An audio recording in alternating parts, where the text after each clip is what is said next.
AM 1230, FM 106.3 HD2 K-라디오 우리 방송 오늘의 시사 포커스 시간입니다. 이 시간은 고향의 맛을 전해드리는 미국 최대 아시안 슈퍼마켓 체인 H마트, 한국의 법무법인 클라스와 한결이 합병해 10위권 로펌으로 탄생한 법무법인 클라스 한결, 유럽풍의 감성과 편안함, 고급스러운 웨딩홀, 서울 강남에 위치한 엘리에나 호텔 공동 제공입니다. 오늘 전해드릴 시사 포커스 주제는 트럼프의 CIA의 작전을 공개했다라는 내용으로 살펴보게 되고요. 베네수엘라의 공격 공개, 그 전략에 어떤 숨겨진 의미가 있는지를 살펴보도록 하겠습니다. 아주 흥미진진한 이야기입니다. 트럼프 대통령이 베네수엘라를 직접 타격했다라고 공개 선언을 한 겁니다. 그것도 마두로가 있는 곳을 때린 것은 아니고 마약 공장을 폭파시켰다라는 발표가 있었는데 역대 미국 대통령들이 절대 하지 않았던 일입니다. 이 일을 하게 된 이유에 대해서도 우리가 한번 살펴보도록 하겠습니다. 지난 12월 26일에 트럼프 대통령이 라디오 프로그램을 하나 녹화를 합니다. 이 녹화 방송이 12월 28일에 공개가 된 건데요. 여기에서 트럼프 대통령이 폭탄 발언을 했습니다. 이틀 전에 배가 드나드는 큰 시설을 파괴를 했다. 12월 26일에 녹음을 했으니까 녹화에서의 이틀 전이면 12월 24일이 되는 겁니다. 그 이틀 전이라면 바로 크리스마스 이브가 되는 거고, 트럼프 대통령이 선착장 지역에서 마약을 싣는 시설에 대한 큰 폭발이 있었다. 우리는 그간 마약을 실은 배를 공격했지만 이제는 마약이 실리는 장소를 타격했다. 그것도 아주 세게 때렸다라고 말을 하게 됩니다. 그리고 그 다음날, 그러니까 28일날 방송이 공개가 되고 29일에 트럼프 대통령이 말하라고 해서 이스라엘 네타냐후 총리를 만난 후에 기자들 앞에서 다시 한번 컨퍼메이션을 합니다. 부두 지역에서 큰 폭발이 있었고 그것은 마약을 배에 실는 장소였다라는 것을 다시 한번 확인시켜 준 것이었습니다. 이때 기자들이 질문을 합니다. 미군이 했습니까? 아니면 CIA가 했습니까? 여기에 대한 답변을 하지는 않았습니다.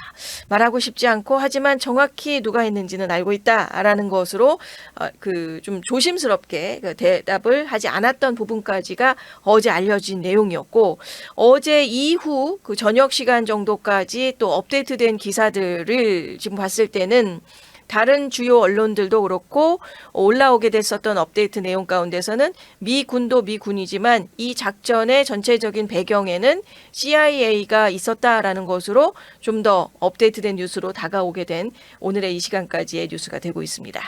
그렇다면 12월 24일 크리스마스 이브에 베네수엘라에서 실제로 무슨 일이 있었을까요? 우리가 베네수엘라에서 있었던 일을 살펴보면 그 큰 화재가 어디에서 있었는지를 알게 된다면 그게 바로 좀 확률적으로 아니면 합리적으로 우리가 추적해 볼 수 있는 장소가 되지 않을까 싶습니다. 12월 24일 크리스마스 이브에 베네수엘라 발렌시아 지역입니다. 물론 이것은 트럼프 대통령도 지역을 부두다, 선착장이다, 이런 장소다라는 좀 뭉뚱그려진 것이었지 정확하게 어느 장소다라는 것을 얘기한 것은 아니었습니다. 그리고 베네수엘라는 지금까지도 어디가 피해가 있었다라는 얘기를 하지 않고 있는 상태입니다. 그러니까 저희가 하지만 베네수엘라에서 12월 24일에 있었던 그 어딘가의 장소를 찾아보면 베네수엘라 발렌시아 지역이 됩니다. 마라카이보 호수 인근에 프리마졸이라고 하는 화학 공장이 있습니다. 바로 이곳에서 12월 24일에 야간에 엄청난 규모의 폭발과 대형 화재가 발생을 했습니다. 폭발 영상을 보면 규모가 상당히 크고 계속해서 유폭이 일어나는 모습을 볼 수가 있습니다.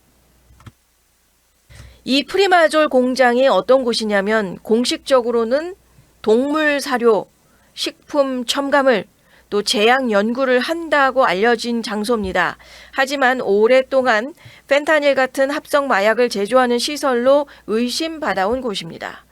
지금 미국이 펜타닐 중독으로 가장 고통을 받고 있으니 이 공장이 타겟이 된 것은 당연해 보일 것 같고요. 현재 베네수엘라 당국은 프리마졸 측도 그렇고 강하게 부인하고 있습니다. 여기는 마약 공장도 아니고 공장 근처에서 뭐 차량이나 드론, 외국인 등의 의심스러운 거 본 적도 없다라고 베네수엘라는 지금 발표하고 있고 또 근거 없는 추측은 삼가해달라 막 이런 얘기 그 성명을 내고 있습니다. 하지만 베네수엘라 측에서 부인하면 부인할수록 그 의혹은 더 커질 뿐인 것 같습니다. 흥미로운 점은 트럼프 대통령은 12월 24일이라는 뭐 날짜를 얘기한 건 아닙니다. 근데 녹음 당시가 26일이었고 26일에 얘기한 트럼프 대통령의 발언으로 봤을 땐 이틀 전이라고 한다면 12월 24일이라는 것으로 우리가 역추적을 해 나가는 상황이 되고 있는 거죠. 이 가운데에서 CNN이나 뉴욕타임즈는 CIA가 12월 초에 베네수엘라의 한 부두를 드론으로 공격했다라는 보도가 나오게 됩니다. 그런데 트럼프 대통령의 발언으로 보면 CNN과의 시간 격차가 있게 됩니다. 이걸 또 우리가 시점이 다르기 때문에 어떤 식으로 바라봐야 되느냐라는 퀘스천이 나오게 됩니다. 여기에는 두 가지의 가능성이 있습니다. 첫째, 공격이 여러 차례 있었을 가능성입니다. 그러니까 12월 초에도 한 번 있었고 12월 24일에도 또 한 번, 이런 가능성도 우리가 생각해 볼 수 있겠고, 둘째, 작전 보안상 트럼프 대통령이 의도적으로 정확한 시점을 다르게 언급했을 가능성도 있습니다. 그래서 이 부분도 좀 보다 명확한 규명은 필요한 상황이고, 하지만 시점으로 봤을 때 베네수엘라에서 일어났었던 12월 24일에 있었던 화재를 살펴봤을 때는 합리적인 추측 지역이 되고 있는 것도 사실이고 말이죠. 자, 그렇다면 지난주부터 우리가 주목받고 있었던 함정 하나를 살펴볼 필요가 있겠습니다. 기자들이 트럼프 대통령에게 질문했었던 것 중에 CIA입니까? 미군입니까? 라고 했던 그 질문에 대해서 우리가 살펴볼 필요가 있다는 거죠. 미 해군의 강습 상륙함인 이오지마, 그리고 샌안토니오급의 강습 상륙함, 그리고 가장 중요한 오션 트레이더라는 이 잠수함이 바로 카라카스 전방 300km까지 급속 남하를 한 모습들이 포착이 되고 있었고, 특히 오션 트레이더 같은 경우는 특수작전을 전문적으로 지원하는 모함이고, 또 강습 상륙함들이 상륙작전을 지원을 한다면 오션 트레이더는 특수작전만 전담하는 이 작전 이라는 거죠. 이 함정이 왔다는 게 바로 대규모 특수작전이 있다라는 신호로 우리가 포착을 해볼 수 있는 부분이 되고 있고, 또 복수의 정부 관계자들도 익명으로 언론에 확인된 부분이기도 합니다. 그리고 또 CIA가 이 작전을 수행했다라는 거, 하지만 미군 특수부대의 지원도 있었을 것으로 보인다라는 거, 거기까지가 지금까지 우리가 알아볼 수 있었던 내용이 되고 있고요. CIA냐 아니면 미군이냐, 여기에 대해서는 또 무슨 차이가 있느냐라고 생각을 해볼 수 있겠습니다. 차이는 법적 근거부터가 다릅니다. CIA 작전은 타이틀 50, 즉 정보활동법을 근거로 하고 있고, 미군의 작전은 타이틀 10, 국방법을 근거로 한다는 겁니다. 그리고 승인 절차도 다릅니다. CIA 같은 은밀 작전은 대통령의 프레지덴셜 파인딩, 즉 대통령의 승인서만 있으면 되고, 정보위원회에 통보는 하지만 의회의 사전 승인은 필요가 없고요. 반면에 대규모 군사작전 같은 경우 결국 의회의 승인을 받아야만 되는 조치라고 한다면 CIA가 이 작전을 했을 것이다 라고 하는 것들이 이제 합리적으로 우리가 다 좀 그 의견들을 다 취합해 볼 수 있는 부분이 되고 있는 것이고요. 또 CIA냐 미군이냐의 가장 큰 차이점은 부인의 가능성입니다. CIA의 은밀 작전의 핵심이라고 한다면 미국 정부의 역할이 명확하지 않거나 공개적으로 인정되지 않도록 하는 게 CIA의 역할이 되겠죠. 그런데 군사작전 같은 경우는 이게 문제가 생기면 미 정부가 책임을 져야 되겠지만 CIA 작전은 부인할 수 있도록 설계가 됐다는 겁니다. 그래서 트럼프 대통령이 CIA 작전을 선택한 이유도 바로 여기에 있을 것이고, 신속하고 효과적이며 의회에서 몇 달씩 논쟁하지 않아도 된다라는 거. 그래서 이 작전의 전체적인 그 행동으로서 옮겨진 것은 CIA가 아니겠느냐라는 그 내용이 나오고 있는 것이죠. 그리고 더 흥미로운 배경이 있다면 11월 21일경이니까 우리 추수감사절 그 주간입니다. 트럼프 대통령과 마두로가 전화통화를 한 적이 있었죠. 그리고 마두로가 망명 조건으로 무려 2억 달러와 자신 및 측근 100명 이상에 대한 전면 사면을 요구하게 됩니다. 이때 트럼프 대통령이 단칼에 거부를 합니다. 즉각 사임하라는 최후 통첩을 전달한 상태로서 지금까지 시간이 가고 있는 상황이고요. 바로 그 협상 결렬 직후인 12월 초, 그러니까 이거는 이제 CNN이나 뉴욕타임스의 확인 날짜에 의했다면 공격 시점이 12월 초가 되는 거고요. 그리고 12월 24일에도 공격이 있었고, 그런데 마두로는 지금까지 베네수엘라 차원에서는 공격을 받고도 전혀 공개적으로 발언하지 않고 있습니다. 완전히 침묵으로 일관을 하고 있는 것입니다. 이건 또 왜일까요? 마두로 입장에서는 미국한테 공격당했다라는 것이 공개가 되면 자신이 약해 보입니다. 그러니까 망명까지도 지금 타진하고 있는 상황에서 공격받았다라고 한다면 망명 조건에서도 그 조율이 불리할 수 있기 때문에 마두로로서는 그 피해를 알리고 싶지 않을 겁니다. 그러니까 혹시 모를 추가 협상에서도 더 불리해질 수 있을지 모르는 그 부분 때문에라도 저희가 그 화학 공장이 불이 났고 여기에 대한 합리적인 추측의 장소다라고 이야기를 할 수 있을지언정 베네수엘라 차원에서는 공식적으로 우리는 공격당한 적이 없다라는 쪽으로 지금까지도 일관하고 있는 것입니다. 하지만 트럼프 대통령이 이 침묵을 그냥 두지 않았다는 겁니다. 12월 26일에 직접 라디오 인터뷰에서 공격 사실을 공개를 해버린 게 상당히 예외적이었다는 거죠. CIA 작전은 언제든지 비밀시에 일이 있었지만 그것 또한 합리적인 추측을 가질 수 있었던 것이지 우리가 했어라고 얘기하는 것 자체가 예외적으로 나왔던 트럼프 대통령의 발언이었다는 겁니다. 그러니까 이게 직접 라디오 인터뷰에서 공격 사실을 공개를 해버렸고요. 베네수엘라에서 말 못하면 내가 말하겠다는 식이었던 것이죠. 그러니까 맞고도 조용히 있고 있는 독재자에게 트럼프가 직접 나서서 내가 때렸다라고 선언을 해버린 겁니다. 역대 미국 행정부에서 CIA의 대외 작전을 공개적으로 발표한 적은 거의 없습니다. 법적으로 문제가 될 수 있는 수단을 해외에서 사용하는 데 따른 논쟁을 피하기 위해서죠. 그리고 일부 전직 CIA 요원들 같은 경우도 이런 공개적인 접근에 대해서 좀 의견이 엇갈리고 있습니다. 전통적으로 CIA라는 작전은 다 비밀리에 이행이 되는 부분이 되고 있고 조용히 진행이 되어 와고 있었으니까요.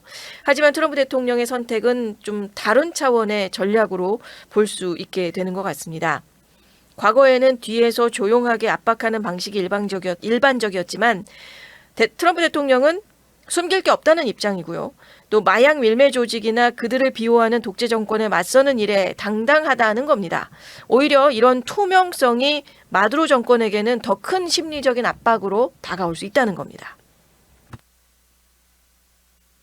과거에 CIA의 정권 교체 작전이 어땠는지를 보면 지금과 확실히 다르다는 것을 좀 볼 수가 있습니다. 1954년 과테말라 때는요.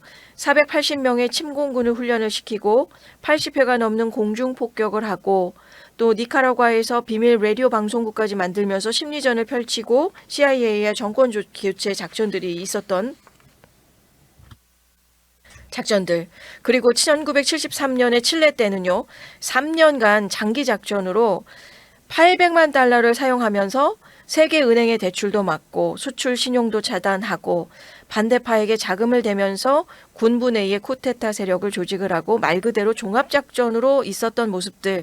그런 걸 봤을 때 과거의 남미의 다른 정권들에게 했었던 것과는 사뭇 다른 모습으로 베네수엘라에서는 지금 다른 모습으로 지금 다가가고 있다는 겁니다.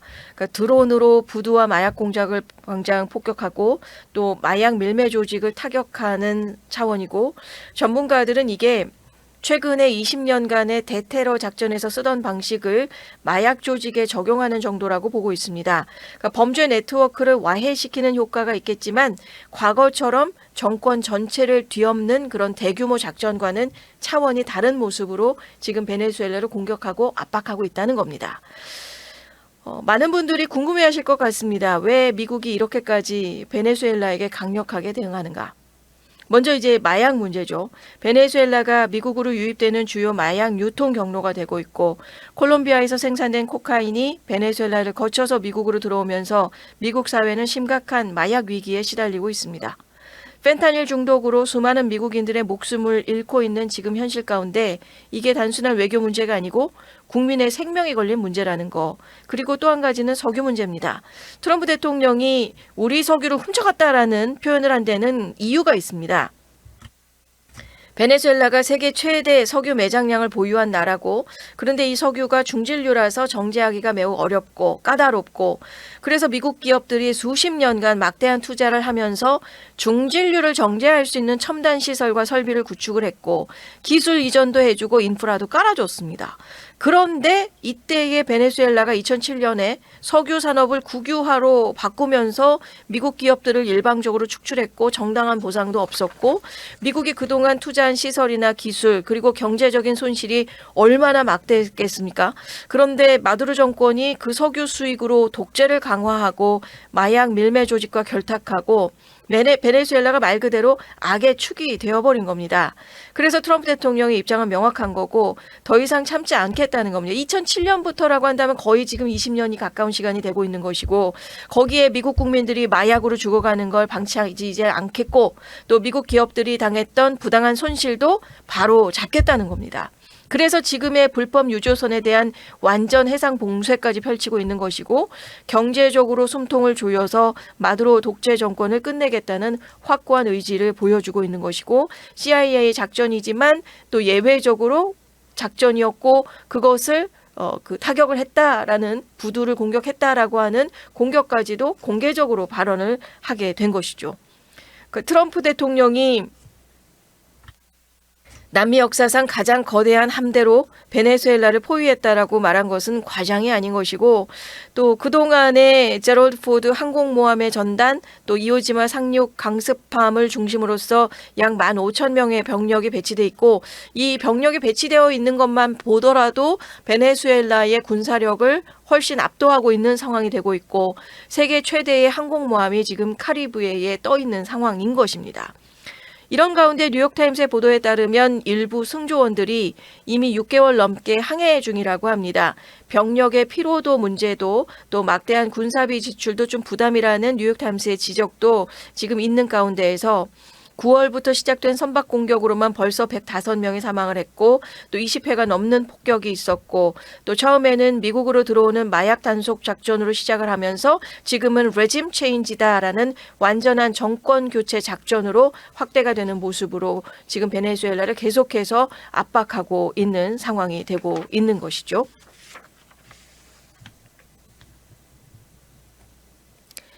여기에서 우리가 놓치지 말아야 될 부분도 한 가지가 좀 있다면, 마두로가 정말 독재자이고 베네수엘라 국민들이 고통을 받는 건 사실입니다. 또 하이퍼 인플레이션으로 경제가 무너졌고 수백만 명이 나라를 떠났고, 또 마약 밀매가 정말로 심각한 문제이고, 미국으로 유입되는 마약의 상당 부분이 베네수엘라를 거쳐오는 유통 경로가 있었고, 또 트럼프 행정부에서 마두로가 축출된 후의 계획에 대해서 아직 구체적으로 언급하지 않고 있어서 균형 잡힌 우리가 시각으로 바라보고 놓치지 말아야 될 부분이 있다면, 만약에 마두로 정권이 무너지고 난 그 이후에 어떤 혼란이 올지, 또 그것을 어떤 식으로 수습할지에 대한 청사진이 계획이 있어야 될 것이다라는 것이죠. 그러니까 과거에 이라크나 리비아에서 봤듯이 독재자를 제거한 후에서의 그 나라에서의 과도기가 상당히 좀 중요하다는 거, 우리가 이것을 놓치지 말아야 될 부분이 될 것 같고요. 또 트럼프 대통령의 이번 베네수엘라 작전의 공개라고 하는 부분, 상당히 이례적으로 다가왔었던 모습이었고, 이것은 단순히 한 번의 군사작전으로 끝날 것이 아니다라는 신호로서 우리가 해석을 해볼 수 있는 대목이 되고 있습니다. 그리고 독재 정권에 대한 강력하고 명확한 메시지를 전달하게 되는 새로운 전략으로 다가오게 된다는 겁니다. 비밀을 공개함으로써 마두로 정권에게 우리는 숨지 않는다, 또 당신들의 범죄 행위를 세상에 다 알게 하겠다는 투명한 압박을 가하고 있는 것이라는 겁니다. 전통적인 외교가 뒤에서 조용히 움직이는 방식이었다면 트럼프 대통령은 정면 돌파라는 것을 선택했습니다. 마약 밀매 또 독재로 고통받는 베네수엘라 국민들을 위해서 또 미국으로 유입되는 마약을 막기 위해서 강력한 의지를 보여주는 겁니다. 물론 마두로가 쉽게 굴복하지 않을 수 있습니다. 하지만 트럼프 대통령의 이러한 단호한 접근이 적어도 한 가지는 분명합니다.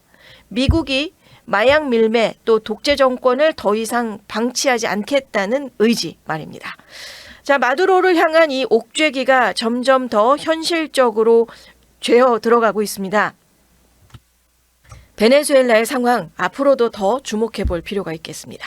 오늘의 시사 포커스 여기서 마치겠습니다. 고향의 맛을 전해드리는 미국 최대 아시안 슈퍼마켓 체인 H마트, 한국의 법무법인 클라스와 한결이 합병해 10위권 로펌으로 탄생한 법무법인 클라스 한결, 유럽풍의 감성과 편안함, 고급스러운 웨딩홀, 서울 강남에 위치한 엘리에나 호텔 공동 제공이었습니다.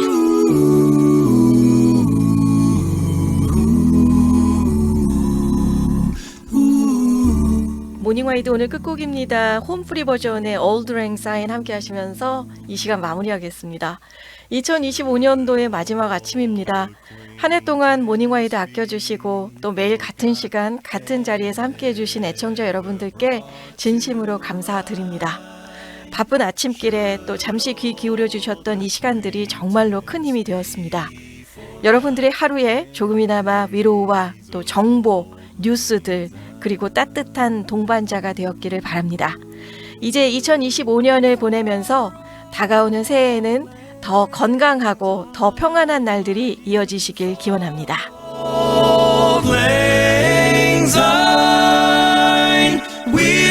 오늘도 행복하기. 모닝와이드 진행의 김현주였습니다. 함께해 주신 여러분 고맙습니다. 오늘의 시사 포커스를 시청해 주셔서 감사합니다.